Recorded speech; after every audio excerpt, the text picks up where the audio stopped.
Welcome to another episode. I'm Dale Bartos. And I'm Chase Grant. And Dale, don't you hate it when you're watching a YouTube video and they have no idea how to run the audio, so it's just like all peaking and scratchy and like clipping, and it just sounds like dog the whole time? So bad, man. It makes it hard to watch the video, even if it's good content. Yeah. It's like, can't handle this. I'm not going to watch a video that has bad audio. Yeah. I'll try, and then like when my ears start to bleed, I give up, and it's just not. It's just so distracting. Like, Yeah, that's so true. If you're a professional and claim to be a professional in the industry and your audio sucks, then you're not a professional. No, like it's simple as that. One of the pillars of media is the audio. Yeah. So it's like, yeah, you can't make great video without great audio. Like, that's it. Totally. So, Chase, how can audio make or break great video? Well, like you mentioned before, I think the biggest thing is the distraction of bad audio, because it takes away from like the vision you're actually trying to portray, you know? But then you get past bad audio and you know how to set your levels, and then what's the next step? You know, it's like, yeah, you can get better microphones and do slight things like that just to get better tone in the pre-production, I guess, aspect, but then adding in Foley even and sound effects, things like that. Amplifying noises helps paint a bigger picture, because you might not see their feet on the ground, but you know that they're on tile because you can hear the footsteps, or, you know, it adds like a little bit more to the painting as you're creating that audio. Yeah. So there are so many really good professional videos out there that people are like, how are they capturing audio of their feet walking through gravel? How are they capturing all this audio? There are so many resources in post-production for sound effects that there are people that go out and literally just capture audio. And there are these amazing websites that you can purchase sound effects. You can subscribe to these websites and download sound effects. Utilizing those in video is so important today, because it elevates your video from here to here just by using sound effects. Yeah. I was watching, tastefully placed sound effects. Yes. Overusing it can seem kind of corny. Yes. You know? Yeah. And I was watching a movie the other day, and it was weird because, I mean, it was a horror movie, but the way that they did the sound effects just added so much to the immersiveness of it all that, like, I think especially in, like, when you're talking about horror, you've got so many layers that just get you into that room with that, you know, creepy closet, like a heartbeat sound effect. There's subtle so many, things. so many subtle things and that you don't notice until you really, really listen. Right, and it's like the little shimmer that you could add in like a wedding video or something too, right? Yeah. Like, do you play around with much like Foley and adding sound effects at all with some of your wedding videos that you do? Very subtly. Again, going back to overusing sound effects, I feel like wedding video is a place that it would be really easy to overuse, and I don't want to ever take away from also the raw and realness of what's being said throughout the video. So how I kind of structure my wedding films is I implement a lot of audio of people talking either about our couple, to our couple throughout the day, or the couple themselves talking, and that takes me back to capturing good audio as well. Sound effects is huge. Like, let's say I'm shooting a scene of a lake, like Lake Michigan, for example, and I'm getting beautiful drone footage, this venue right on Lake Michigan, and the waves are crashing, and obviously I can't capture that day of, so I'm going to use sound effects, the proper right sound effects of waves crashing, but only in certain points throughout the video. And it's not going to be every time you see waves either. It's like there's especially specific moments in an intro, let's say the intro to the video, where I've got beautiful drone footage and I really want to just accentuate that. We're going to bring in some waves crashing. We're going to bring in the sound of some birds, like seagulls, cawing, you know, whatever it is, and then we're going to fade it out and bring in really good audio. So it's something I struggled with in the beginning of wedding filmmaking. And it wasn't that I didn't know what I was doing. It was sometimes capturing good audio is out of your control. Unfortunately, like, you can't, especially in a run and gun situation like shooting a wedding, sometimes capturing really good audio is just completely out of your control. Yeah. But that goes back to having all the tools in the tool chest that you can possibly have. So I have made it a huge point to have redundant redundant recordings. Ways of to capture, yeah. anything I can throughout the day. So obviously last ditch effort is an on-camera mic. Horrible audio. Right. But it'll at least catch good ambient audio of, people cheering or clapping or Yeah. whatever. I'm capturing audio from a DJ board, sound mixer, whatever it is, directly to a external recorder via XLR. There's times where I'm double miking a Groom. Oh, yeah. So I'm sending audio directly into the camera via either DJI mics or there's a lot of other things that you can use that way. And then I'm sending audio directly from the Groom or the officiant or whoever is talking directly into a recorder on its own to an SD card where the mic is close to their face, capturing just clean, really good audio. And obviously, you can have all the tools in the tool chest,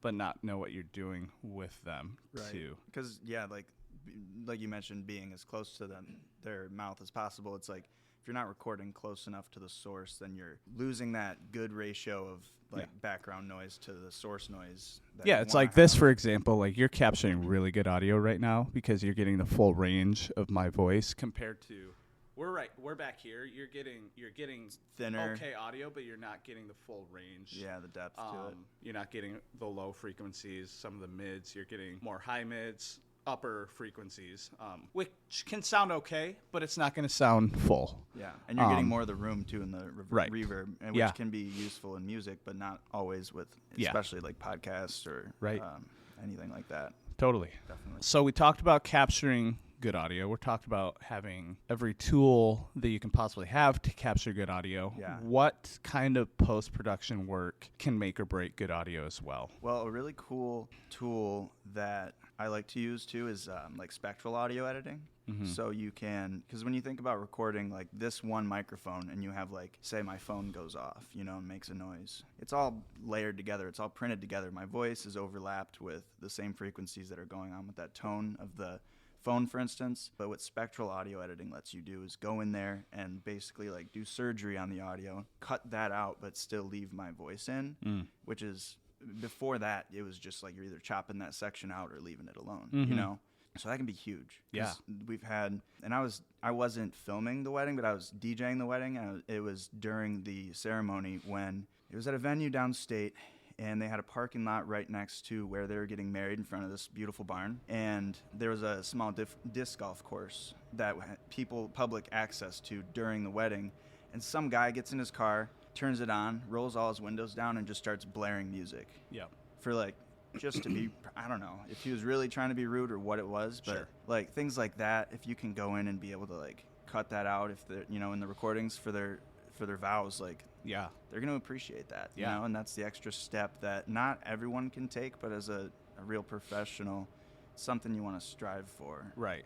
Yeah, absolutely. And I don't have a ton of experience with, I guess, that deep of post-production work on audio. I'm very good with capturing good audio and, doing your basic. And that's the most important step. Basic really. Post-production, which if you don't know how to EQ audio and how to manipulate frequencies, then that's also very important, because a lot of times when you're capturing audio, especially with certain microphones, it really depends on the microphone you're using as well, but you've got frequencies that are accentuated in someone's voice that just don't sound good, that you need to actually cut out in post-production. So as a videographer, if you're editing, if you can learn basic EQ, so learning what a lot of times is mid-range frequencies you want to cut out of people's voices, because they just don't sound good. There's definitely certain portions in like the upper mids that can be like harsh. Yes.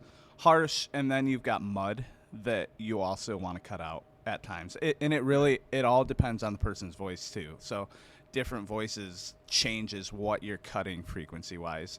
Yeah. As well as, a lot of times you're boosting gain, you're doing some noise cancellation, you're compressing sometimes. Mm-hmm. Yeah, like when you got, dad giving his speech and he's like, and then I was talking, and then all of a sudden he's holding it over here. It's like you can compress that a little bit and at least take evens that down it out a little bit. Slightly. Yeah. Even it out. 100%. Yep. So I always recommend to videographers to take some kind of course for audio, because you can capture decent audio, but if you don't know what you're doing in post with it either, it's still subpar. It's still not as great as it can be. Yeah, because the source is definitely the most important. If you have Yeah. a crappy recording, like Yeah. the best There's engineer only in the so world much can't you can do. Yeah. Exactly. So it's huge. Yeah, and then obviously learning reverb, learning when to apply it, when not to apply it, how much to apply is very important. Like, thankfully for me, I have a background in audio. Like, I didn't go to school for it, but I went to school for music. Through that, I was able to do a lot of live sound training, a lot of studio training even, and not even all necessarily training, just a lot of hands-on work throughout the years, which gives you a really good foundation for good audio. Yeah, it teaches you how to troubleshoot. Yeah. And know when the audio isn't good, because sometimes on the spot you're like, okay, I'm getting good levels, but am I really listening, like tentatively listening to this feed in the headphones and being like, oh, this is a little tinny, we need to move the mics a little closer, things like that I know you're really good at because of that experience. And gain structure too is very important. Like, you're really good at that. Like, tell us a little bit about your background in audio. Like, you went to school for it? Yeah, I went to college for audio tech and then started a small recording studio, like a bedroom studio, kind of built that up over the years. Kept buying things, just like throw it on the credit card, pay off the credit card with the recording money, and then, voila, now you have a recording studio. And, like, the classes taught me a lot, but it was a lot of, like, here's a taste of live audio.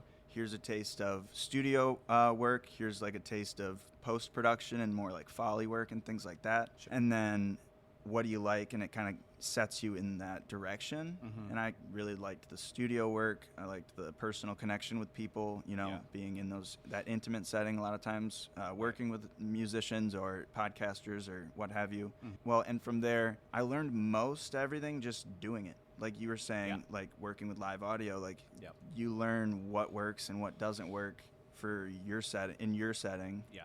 And what mic's gonna sound better. And if you have the ability to A/B test things, that's huge.